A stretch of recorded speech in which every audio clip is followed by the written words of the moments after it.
Kevin Costner's life has always been a mix of blockbuster success, behind-the-scenes chaos, and deeply personal battles few ever saw coming. Born on January 18, 1955, in Linwood, California, Kevin was the youngest of three boys, though one older brother had died at birth. Raised in a working-class family, his mother worked in welfare, and his father, an electrician, frequently relocated the family due to his job. These constant moves made Kevin feel like a perpetual outsider, always the new kid, which left him struggling to build friendships, but those years also planted the seeds of resilience and a longing for permanence, something that would echo through the characters he'd later portray on screen. In high school, Costner funneled his energy into sports, dreaming of athletic glory until a shoulder injury ended that pursuit. That disappointment, however, taught him discipline, something he would carry into his future in Hollywood. Kevin enrolled in Cal State Fullerton in 1973 to study business, where he seemed like a regular guy. He married his college sweetheart, Cindy Silva, in 1978. Unknown to most, he had been sneaking off to acting classes at night. A turning point came on their honeymoon flight when he spotted actor Richard Burton and nervously asked for advice. Burton's simple encouragement, "You have green eyes. I have green eyes.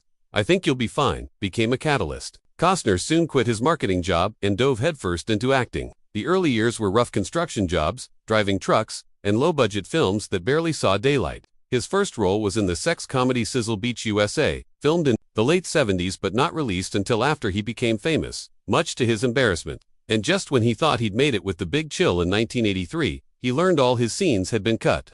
That blow nearly made him quit acting altogether, but Cindy urged him to give it one more year. That single year changed everything. In 1987, Costner landed the lead role in The Untouchables, beating out stars like Mel Gibson and Tom Cruise.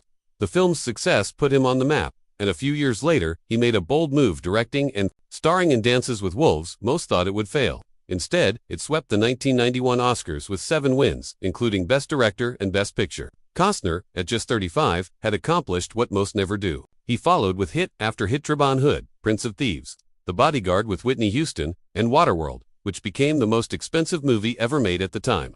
He poured $22 million of his own money into that film and took near creative control, but the production was plagued with disasters, hurricanes, sunken sets, and delays. The media mocked it, calling it Kevin's Gate, and although it eventually made money, the backlash began to stick. By the late 90s, his reputation took a nosedive. The Postman, a film he starred in, directed, produced, and was a disaster, both critically and financially. It swept the Razzies and solidified the industry's growing view of Costner as difficult and eager. His box office pull faded, and studios stopped taking risks on him. Even his agency dropped him. Then came a series of underwhelming films and straight-to-video releases. He was no longer the Hollywood darling. He was now a symbol of overreach and decline.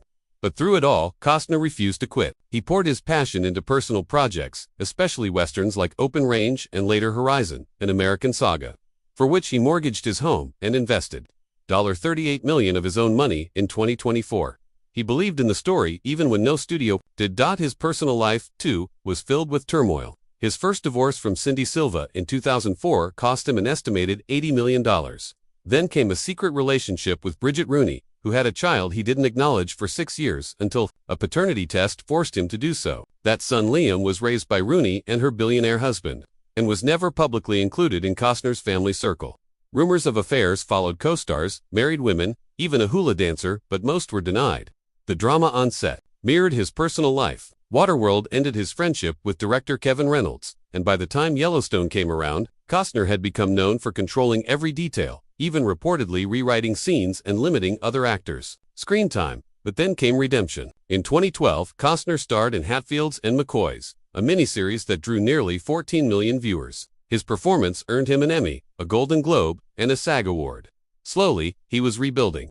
In Draft Day, Hidden Figures, and Hell or High Water, he stepped back into supporting roles, letting the story not his ego shine. These roles reminded audiences that Costner could deliver powerfully, even without being front and center. Then in 2018, everything changed again. He signed on to play John Dutton in Yellowstone, a gritty series that became a cultural phenomenon.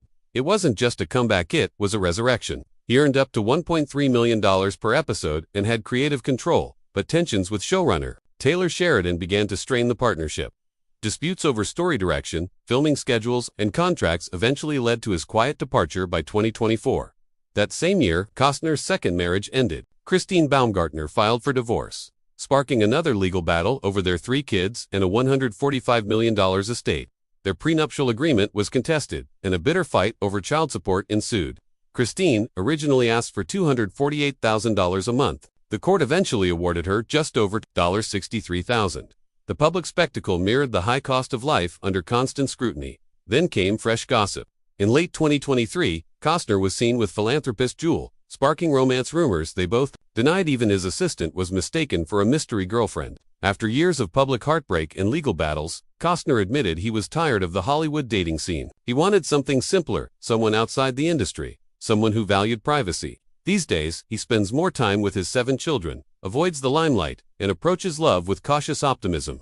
After a lifetime of fame, scandal, triumph, and loss, Kevin Costner is still searching for peace, for meaning, and maybe, just maybe, for a quiet kind of love that doesn't end in headlines.